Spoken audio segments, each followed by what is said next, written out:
Bonjour. Aujourd'hui, j'ai décidé de changer un petit peu. J'ai cherché un mot qui pourrait poser problème. Voilà. Dans le fait que, comme souvent les questions bac, il y a du bon, il y a du mauvais, et puis on doit un peu prendre position. Et ben, aujourd'hui, je voudrais parler de l'insatisfaction. L'insatisfaction ou la satisfaction, hein, puisque l'insatisfaction c'est quand on n'est pas satisfait, mais est-on vraiment satisfait? Ça veut dire en gros, savons-nous nous contenter de ce qu'on a? Parce que la satisfaction, c'est j'ai fait quelque chose, j'ai réussi, je suis satisfait. J'ai mangé quelque chose, c'est bon, je suis satisfait.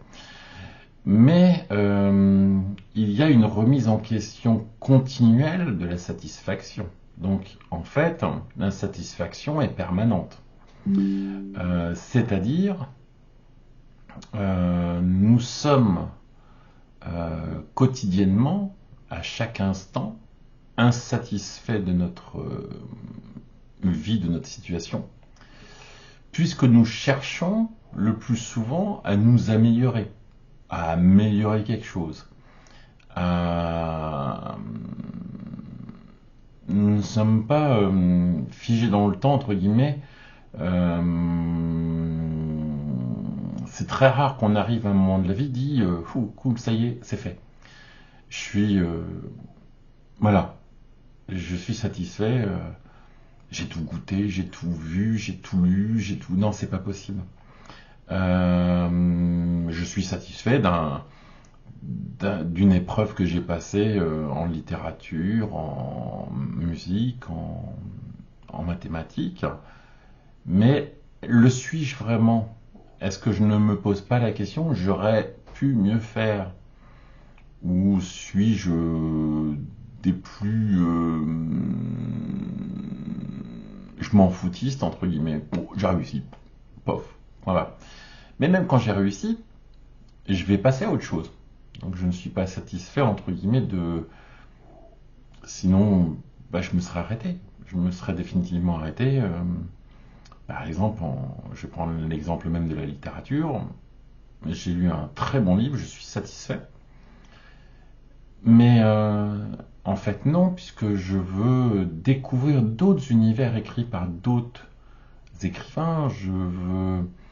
Je reste entre guillemets, même si, voilà, même si j'ai ce sentiment, je suis insatisfait parce que je pense qu'il peut y avoir mieux.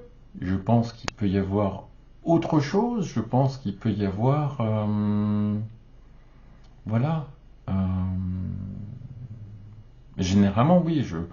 Si je lis un bouquin et c'est de la merde, et que si j'ai lu 100 bouquins et que c'était de la merde, forcément, je vais arrêter un moment de lire. Parce que je vais supposer que tout est de la merde. Mais si je lis une œuvre dont je suis satisfait, je suis optimiste en me disant ah, c'est cool, lui il avait de l'imagination, je vais acheter les autres livres de l'auteur. Et je serai peut-être satisfait ou pas, mais ça me poussera à aller plus loin, ça me poussera à découvrir d'autres choses. Et voilà, c'est ce qu'on fait entre guillemets au quotidien. Alors est-ce positif ou négatif l'insatisfaction? Ça c'est la question. Est-ce que l'insatisfaction est un sentiment positif ou négatif? Alors souvent on dit, j'ai regardé un petit peu, l'insatisfaction c'est état d'une personne qui n'est pas satisfaite, n'a pas ce qu'elle souhaite. Alors qui n'est pas satisfaite ou a dépassé le stade de la satisfaction, pourrait-on dire, et n'a pas ce qu'elle souhaite ou en veut plus. Ou par exemple une autre définition, l'insatisfaction peut être définie comme un état de mécontentement ou de frustration ressenti par une personne envers une situation, un événement, une personne ou une chose qui ne répond pas à ses attentes ou à ses besoins. En fait, nous avons toujours besoin de plus. La satisfaction n'est pas une fin en fait, n'est pas parce qu'on a fini quelque chose, on va attaquer autre chose. On ne saura pas apprécier réellement puisque par exemple, je vais au resto, je goûte un plat, il est excellent, je me dis, oh, celui-là, il est excellent. Donc ça veut dire que, comme j'ai pas goûté tous les autres, il y a forcément mieux. Eh oui. Donc je suis insatisfait, finalement.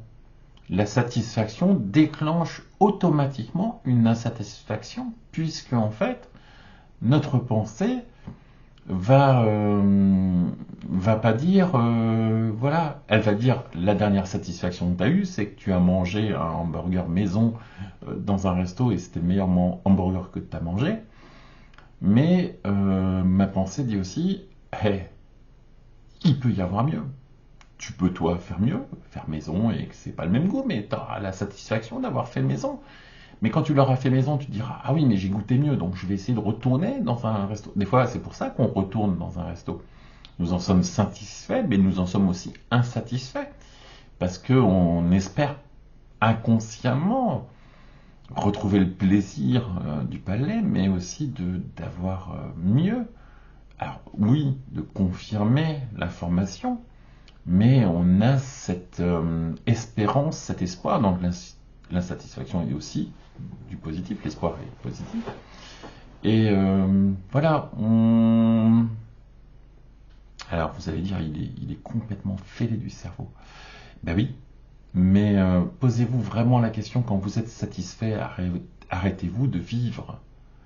Arrêtez-vous tout définitivement. Ben non, parce qu'en fait, vous ne l'êtes pas satisfait. Je pense que le mot satisfait, en fait, n'existe pas. Façon de parler. C'est-à-dire, dans la vie de tous les jours, je peux être ponctuellement, éphémèrement satisfait par une chose. J'ai vu un film, j'ai lu un livre, ma coupe de cheveux, celui-ci. Donc on me mettrait une perruque, je serais satisfait d'avoir une perruque, mais forcément les autres cheveux vont disparaître. Et finalement, un jour, la perruque ne sera plus, ne couvrira plus, ne masquera plus le souci. Et donc, je serai par défaut insatisfait. Voilà. Ou par exemple, dans la vie, au moment de la mort, est-on satisfait de ce qu'on a fait? Bah souvent, sur son lit de mort, l'individu dit ah, j'aurais tellement voulu faire ça, ça, ça, ça, ça. Euh, voilà, c'est on se nous sommes des éternels insatisfaits. Nous serons des éternels insatisfaits. Nous serons la preuve. Je suis insatisfait de mes vidéos, donc j'en refais, j'en refais, j'en refais. Je ne les corrige pas, mais j'en fais de nouvelles où je peux apporter plus d'informations. Donc je ne suis pas satisfait finalement des informations que je vous apporte, puisque je surenchéris. Voilà.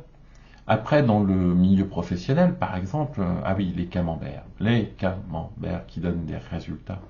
Et on n'est jamais satisfait des camemberts. Et presque on est idiot, parce que quand on atteint 100%, on sait toujours, on peut faire mieux. Presque. C'est stupide, on a atteint 100%. Donc on ne peut que descendre. Et voilà, on se remet même à 100%, on se remet en cause pour continuer à être à 100%, mais on n'arrête pas. On a atteint un maximum à un moment T, mais à T plus 1, une seconde, une minute, une heure, une journée, un mois, bah finalement ça évolue. Donc l'évolution est nécessaire. L'insatisfaction génère une évolution, une amélioration, une modification qui, on l'espère, sera positive. Mais comme quand on arrive à 100%, bah, après forcément, il ne reste que la désillusion de redescendre. Donc l'évolution a-t-elle une fin? Ça veut dire est-ce que 100% c'est la fin en soi? Est-ce que la satisfaction c'est la fin en soi? Est-ce que voilà j'ai fini un bouquin c'est la fin en soi? Ben non, non, non, non, non, justement non. C'est pas parce qu'on a fini un bouquin qu'il n'y aura pas un jour une suite. C'est pas parce qu'on a fini un bouquin qu'on va pas se prendre à rêver d'une suite. C'est pas parce qu'on a fini de nettoyer entre guillemets son garage que demain il va pas falloir recommencer ou que voilà On a fait, par exemple, une personne qui est dans la mode a fait la robe parfaite. Ben, le lendemain, il se remet en question et il recommence une nouvelle robe parce qu'il se dit, je peux faire mieux. En fait, je ne suis pas satisfait. Même si éphémèrement, entre guillemets, ponctuellement, j'ai cru, voilà, j'ai cru être satisfait, en fait, je crois. Mais ma pensée ne l'est pas, puisque voilà, le temps ne s'arrête pas et que finalement, voilà, j'ai acheté, vous avez vu, ici, des CD, des CD, des CD. Je fais ma web radio, je mets des morceaux, je mets des morceaux, mais voilà, je suis satisfait déjà de ce que j'ai. J'ai quasiment 4000 morceaux d'écoute potable, à mon avis. Mais je continue et je continuerai à chercher des morceaux puisque tout évolue. Tout évolue et donc j'aurai certainement la satisfaction un jour de lancer ma web radio officiellement, mais je serai insatisfait puisque je chercherai encore à l'améliorer, à apporter des nouveautés, à enlever éventuellement celles qui sont un peu moins bonnes de musique. Donc je ne serai pas foncièrement réellement satisfait. Par exemple, j'ai fait générer par l'IA des images pour mon site et les images sont belles, certes, originales. Voilà, je vous laisserai les découvrir ou vous les avez peut-être vues sans savoir que c'était une IA qui les avait faites. Mais on peut faire mieux. Voilà, on peut, quand je lui demande de me générer un paysage, ah bah là finalement, ça pourrait être, le ciel pourrait être encore plus bleu, ou on pourrait avoir des nuages, on pourrait avoir. Bon, à un moment, je me dis, bon, je vais m'arrêter là, hein, mais en fait, je cède à mon insatisfaction et je crée un semblant de satisfaction, mais parce que il est l'heure de se coucher, parce que je dois aller travailler, parce que voilà. Pourquoi je mets une fin à la vidéo? Bah parce que c'est une nécessité de mettre une fin. Mais pourquoi je la recommence demain? J'en fais une suite? Bah parce que j'en suis pas satisfait. Je n'ai pas tout transmis.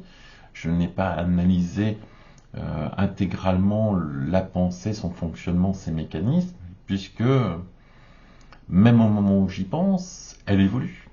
Elle évolue continuellement. Donc bah, il faudra un jour s'arrêter. Donc j'ai dit 5000 jours. Mais peut-être avant, peut-être après, peut-être que j'arrêterai pas, peut-être que je me filmerai jusqu'à ma mort. Mais dites-vous ça, êtes-vous à un moment euh, où vous avez la capacité de réfléchir entre guillemets et de ne pas être distrait, de vous poser la réelle question, suis-je satisfait? Suis-je satisfait et est-ce que je peux m'en contenter? Quand j'ai des enfants, quand j'ai procréé entre guillemets et que voilà, quand le bébé naît, je suis satisfait qu'il soit en bonne santé, mais je sais que, attention, je vais m'inquiéter pendant 20, 30, 40, 50, toute la durée de ma vie, parce que justement, ça évolue. Et ce moment de satisfaction est très éphémère et apparaît tout de suite l'insatisfaction. C'est voilà, c'est comme le chronomètre, il est 14 heures. Ah ben non, il est plus 14 heures, il est 14 heures et une seconde. Et ben oui, c'est fini, il est plus 14 heures, ça y est, c'est passé. Et donc la satisfaction, c'est exactement pareil. C'est ponctuellement, ah oui, là j'ai été satisfait. Ah, et voilà, là c'était bien. Voilà, on se dit, mais immédiatement la pensée dit, ben non, tu peux continuer, tu peux faire mieux. Pourquoi tu arrêterais le compteur à 14 minutes et 10 secondes? Et pourquoi tu continuerais pas? Ben parce que tu es insatisfait. Voilà. Donc, est-ce positif, est-ce négatif? Ben, souvent on l'assimile à du négatif, un état de, comme ils disent, de frustration, de mécontentement, de négativité, l'insatisfaction, déjà le mot en lui-même, non satisfait, entre guillemets, l'insatisfaction. Donc, mais c'est aussi positif. Ben oui, pourquoi? Parce qu'on va dépasser nos limites. On va à la recherche du meilleur, en tout cas de mieux, et l'insatisfaction finalement engendre la recherche, l'expérience, la découverte. C'est pas parce que Van Gogh a peint tel tableau qu'il s'est arrêté de peindre. Il a continué. Il était en perpétuelle recherche d'amélioration. Et nous le sommes nous-mêmes. Par exemple, les records de vitesse, par exemple, la technologie. Nous cherchons des processeurs de toujours plus puissants, plus petits, plus puissants, moins gourmands en énergie. Nous n'arrivons pas à nous contenter, entre guillemets, de ce qu'on a. Alors, il y a des choses pour lesquelles on peut dire on se contente de ce qu'on a. Ah oui, vous allez dire, finalement, lesquelles? L'oxygène quand on respire, on s'en contente. Voilà. On ne cherche pas forcément à respirer plus, on continue juste à respirer. Donc on est satisfait que cela fonctionne, on est satisfait que l'oxygène arrive à nos poumons et qu'on puisse continuer à vivre. Mais on est insatisfait parce qu'on se rend compte que on pollue et que quand on pollue, on détériore entre guillemets l'air qu'on respire, alors consciemment ou inconsciemment forcément. Mais si nous faisons du recyclage, si nous faisons, c'est parce que nous ne sommes pas satisfaits de notre modèle, voilà, de retraitement des déchets, ou on n'est pas satisfait de notre modèle économique, puisque on remet en question son fonctionnement, on crée de nouveaux modèles tous les jours. Donc, même principe avec l'intelligence artificielle. Nous étions insatisfaits de la simple ligne de commande d'un ordinateur et on s'est dit on peut faire plus. On peut lui dire d'analyser, au lieu d'en analyser une ligne, d'en analyser 500 milliards. Et on a, entre guillemets, je dis bien, parce qu'il faut voir la définition de l'intelligence artificielle et différentes catégories. Est-ce qu'elle est libre de penser ou pas, d'action ou pas? Voilà, mais l'IA, par exemple, ChatGPT, et comment est une amélioration d'un programme informatique où, par exemple, à une époque, on posait juste une question et il avait deux choix, point barre. Là, aujourd'hui, je pose une question, il va pouvoir partir dans diverses directions et c'est un bien. Ne cherchons pas à arrêter l'IA en disant non mais c'est pas bien, voilà, moralement il faut qu'on arrête, ça sert à rien. Non, ça sert. Parce qu'on va se remettre en question, parce que on va essayer de l'améliorer. Le but c'est ça. Donc nous ne sommes pas satisfaits du résultat aujourd'hui. C'est le grand débat de que devons-nous faire de ChatGPT ou des autres. Par exemple, j'ai rencontré mon banquier hier soir qui m'a dit que dans son entreprise, ils avaient interdit l'utilisation de ChatGPT. Mais quand on sait que ce n'est qu'un outil, sinon les mathématiques, on n'aurait jamais inventé la calculatrice. Diablerie! Pourquoi fait-on appel à l'informatique pour faire ce que nous sommes capables de faire? Parce qu'on s'est découvert que nous avions des limites. Et oui, on ne pouvait pas calculer 4863 fois 4862 divisé par 57 multiplié par pi et divisé par racine carrée de 8000. Donc on a inventé un outil qui permet de le faire, qui nous permet de finalement, entre guillemets, nous satisfaire. Mais cette calculatrice ne nous suffisait pas. Nous avions besoin de plus. Par exemple, d'avoir la possibilité de fabriquer un texte à partir d'un mot, d'une phrase, ou voilà. Après, l'utilisation qu'on en fait, forcément, pose souci. Les grandes inventions ont été souvent détournées de leur idée originelle. Et des gens ne pensaient pas à mal en faisant certaines choses. Alors après, peut-être que la bombe atomique, on peut se poser la question, mais par exemple, quand je décide de suivre tel traitement ou de prendre tel médicament, je pense pas systématiquement que le médicament c'est un variant du médiateur et que voilà, il peut être dangereux pour ma santé.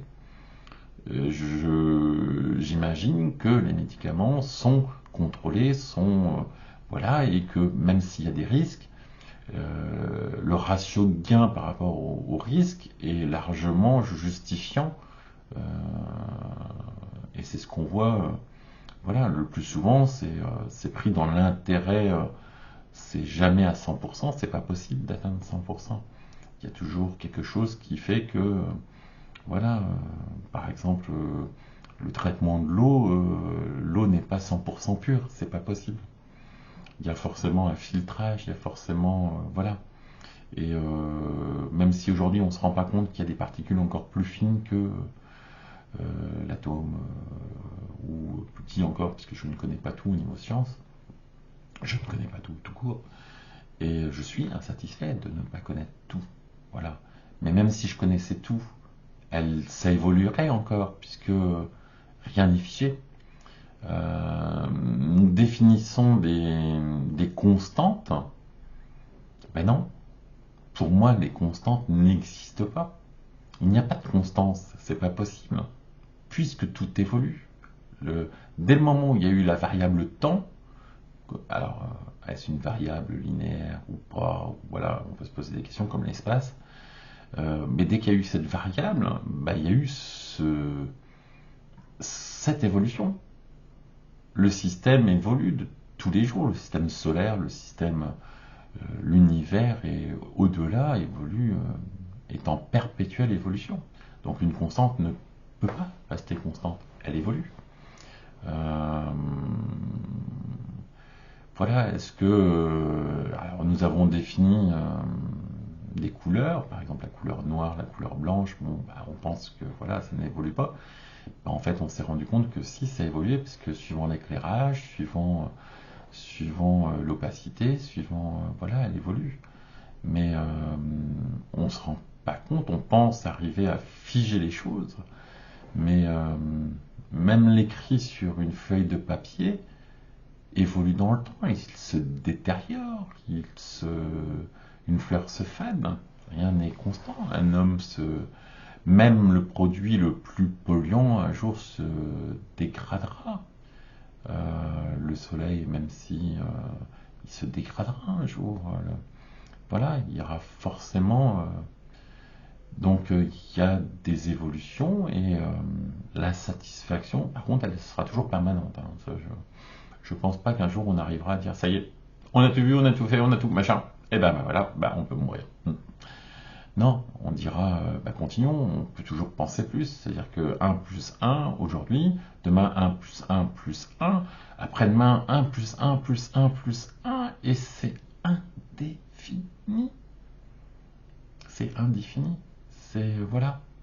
Alors, est-ce que, finalement, on peut se poser la question, est-ce qu'il y a une finalité à l'infini?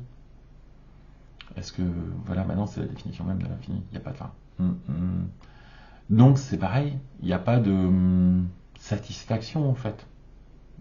Voilà, je pense que voilà, est-ce que vous comprenez entre guillemets mon raisonnement? Est-ce que vous voyez entre guillemets que la pensée entre guillemets n'est pas figée, n'est pas définitive, il n'y a que les cons qui changent pas d'avis comme on dit.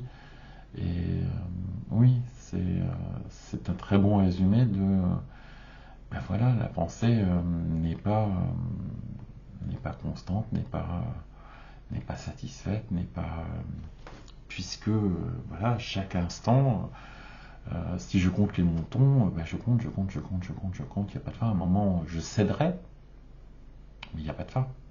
Il n'y a pas de. Donc la satisfaction, c'est exactement pareil. Donc voilà, posez-vous la question, est-ce que la couleur du papier peint finalement est parfaite? Mais oui, mais si je fume, je vais jaunir les murs et finalement elle sera plus parfaite demain, après-demain.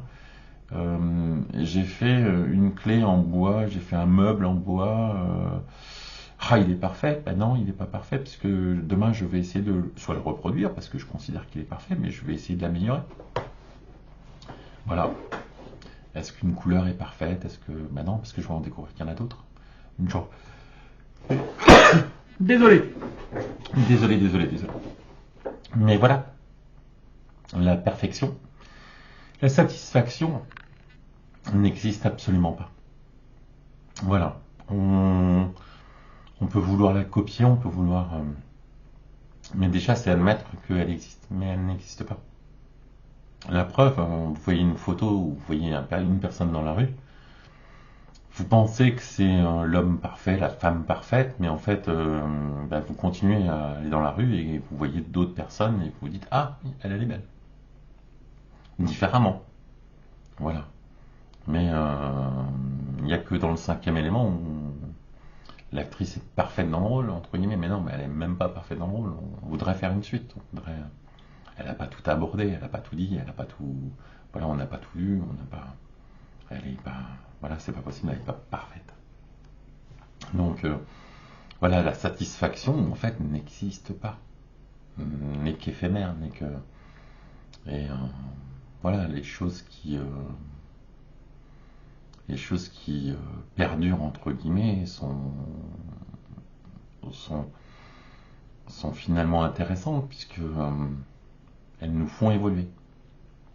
L'insatisfaction nous fait évoluer, voilà. Mais la satisfaction, non, elle ne nous fait pas évoluer. Elle nous fige à un moment, mais le moment s'arrête jamais. Rien ne s'arrête. Voilà. Après, on peut se dire, oui, un événement. Par exemple, le mur de Berlin, quand ils l'ont cassé, ils l'ont cassé, et puis à un moment, il n'y avait plus de mur. Hein. Est-ce vrai? A-t-on enlevé tous les morceaux, les microscopiques morceaux du mur de Berlin? Mais n'a-t-on pas gardé justement des souvenirs du mur pour se dire ne recommençons pas? Puis finalement, on s'est rendu compte que d'autres pays ont fait des murs aussi. Mais c'est pas parce que le mur est abattu que c'est fini, que le combat est fini, que voilà, nous avons eu la satisfaction à un moment de réunir l'Allemagne, les deux Allemagnes, mais demain, le risque c'est qu'on recommence. Je vous rappelle l'histoire, les guerres, ouais, c'est la dernière. C'est jamais la dernière. C'est ma dernière cigarette. Alors des fois, oui, t'étais satisfait que c'était la dernière cigarette, réellement. C'est ma dernière connerie. Bah non, tu vas en faire. C'est ma dernière pensée. Bah non. Sauf quand tu meurs, mais est-ce que tu perds vraiment ta pensée? Je sais pas, mécaniquement, je dirais oui. Mais bon, cette partie-là est moins intéressante. Donc, mais voilà. Donc aujourd'hui, c'était la question sur l'insatisfaction et la satisfaction. Et en fait, voilà, qu'est-ce qu'elles impliquent dans la pensée, hein, vous réfléchissez. Hein. Voilà, je peux pas tout décrire, je ne serais pas satisfait puisque demain j'aborderai une autre question et même si je le faisais pas, je ne serais pas satisfait puisque voilà, je vais appuyer sur stop à un moment, mais je ne serais pas satisfait puisque je reviendrai, je réfléchirai encore, je dirais j'aurais peut-être dû éviter de dire ça, j'aurais peut-être dû éviter de tourner la tête, j'aurais peut-être dû voilà. Donc sommes-nous des éternels insatisfaits? Bah oui. Bah oui. Et cela fait-il évoluer, améliorer les choses? Bah le plus souvent oui. Après on fait des conneries, on fait des erreurs, on abuse, puisque l'insatisfaction crée aussi de l'abus. On est donner du pouvoir à quelqu'un, mais il sera jamais satisfait, il se contentera jamais de son pouvoir. Il voudra toujours plus, toujours plus, toujours plus. Mais à un moment, il y aurait une fin, vraiment. Vraiment, est-ce qu'à un moment, quand un président prend des décisions ubuesques ou ne respecte pas la loi dans certains cas, est-ce que les choses évoluent dans le bon sens? That is the question. Mais voilà, un musicien qui a fait plein de morceaux, il continue à chercher en espérant faire mieux, en espérant l'espoir. Donc l'insatisfaction, c'est une forme aussi, c'est lié à l'espoir et c'est lié, voilà. Donc tout ça, ça passe dans le cerveau. Ça passe, ce sont des sentiments, ce sont des pensées, on peut me reprendre, hein, on peut me dire ah non, t'as pas compris ce qu'était vraiment la pensée, mais moi c'est ma vision que j'en ai. Donc Voilà. Après, je vais lire, je pense que je vais être curieux quand même, toujours sur ce sujet-là. Et je vais continuer parce que je ne suis pas satisfait. Donc, voilà, bonne journée et à très bientôt.